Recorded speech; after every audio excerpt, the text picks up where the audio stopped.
તો વાત કરીએ છોટાઉદેપુરની તો છોટાઉદેપુર જિલ્લાના નસવાડી તાલુકાના ધારસીમેલ જે જૂથ ગ્રામ પંચાયતમાં ઇન્ટરનેટ સેવા ચાલતી ન હોવાથી 7,000 જેટલા લોકો રેશન કાર્ડ કેવાયસી કરાવવા માટે તેમજ જન્મ મરણના દાખલા ગ્રામ પંચાયતના કોમ્પ્યુટર વિલેજ ઓપરેટરના તમામ લોકોને ડુંગર ઉપર ચડીને લેપટોપના સહારે ઓનલાઈનની કામગીરી કરવા મજબૂર બન્યા છે। ત્યારે નજીકના ગામમાં ખાનગી કંપનીનું મોબાઈલ ટાવર આવેલું છે, પરંતુ નેટવર્ક આવે છે પરંતુ ઇન્ટરનેટની સેવા મળતી નથી અને જેનો ભોગ ગ્રામજનો બની રહ્યા છે। ત્યારે ધારસીમેલ ગામે ઇન્ટરનેટ સેવા ચાલતી નથી અને જેના કારણે કોમ્પ્યુટર વિલેજ ઓપરેટરને ઓનલાઈન કામગીરી કરવા માટે નજીકના ડુંગરો ઉપર ઊંચાઈવાળા ભાગમાં જવું પડે છે, જેથી વૃદ્ધ લોકો ડુંગર ચડી શકતા નથી। જ્યારે ઇન્ટરનેટ સેવાના કારણે કોમ્પ્યુટર વિલેજ ઓપરેટરને લેપટોપ લઈને જવું પડે છે। ત્યારે આદિવાસી વિસ્તારમાં ગ્રામ પંચાયતમાં તમામ સુવિધા ઉપલબ્ધ હોવા છતાંય ઇન્ટરનેટના વાંકે લોકો હેરાન થઈ રહ્યા છે। ત્યારે ઇન્ટરનેટની સુવિધા મળે તે માટે ખાનગી કંપનીના નેટવર્કના અધિકારીઓને લેખિત અને મૌખિક રજૂઆત કરી છે, પરંતુ સરપંચની રજૂઆત પણ ખાનગી કંપનીના નેટવર્કના અધિકારીઓ સાંભળતા નથી। જ્યારે કોમ્પ્યુટર વિલેજ ઓપરેટર જો કે લોકો વારંવાર ઝઘડા કરે છે।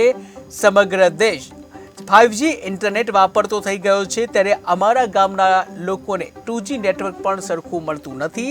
આવી રીતે અમે જીવી રહ્યા છીએ। ત્યારે સરકાર ઓનલાઈન કામગીરી કરવા માટે આગ્રહ રાખે છે। ત્યારે આવા ગામડાઓમાં ઇન્ટરનેટની સુવિધા ઊભી કરવી જોઈએ તેવી ગ્રામજનોની માંગ છે। ત્યારે છોટાઉદેપુરના નસવાડીમાં 2G નેટવર્કમાં સરકારી જે કામ છે તેમાં ધારસીમેલ જૂથ જે ગ્રામ પંચાયતમાં ઇન્ટરનેટ સેવા ઉપલબ્ધ નથી।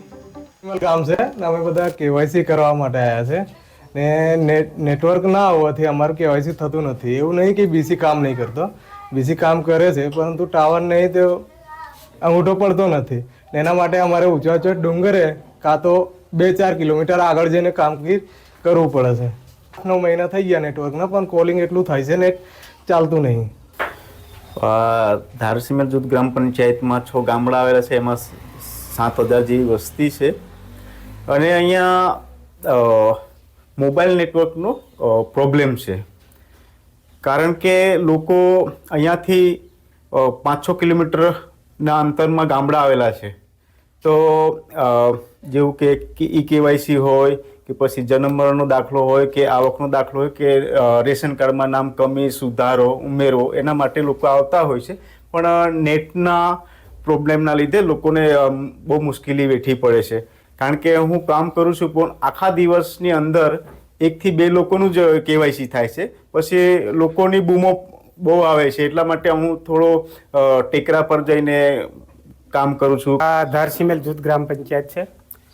પંચાયત પર કેવાયસી કરવા માટે લોકો આવે છે અહીંયા, પણ જે કેવાયસી કરવા આવે છે ત્યારે નેટવર્ક ચાલતું નથી અને કેવાયસી કરવા માટે લોકો બીજા ગામ જાય છે, ટેકરો ચડવું પડે છે કેવાયસી કરવા માટે। એટલે મારે એવું કહેવું છે કે જો ધારસીમેલ ગામની અંદર નેટ જ નથી ચાલતું તો નેટ ચાલે એવું સરકાર કરી આપે તો।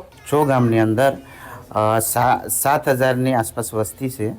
એમાં દરેક ગામમાંથી અમુક લાભાર્થીઓ કોઈ બી કામ માટે પંચાયત ઓફિસ પર આવતા હોય ત્યારે ધારસીમેલના જે અમારા વીસી છે એ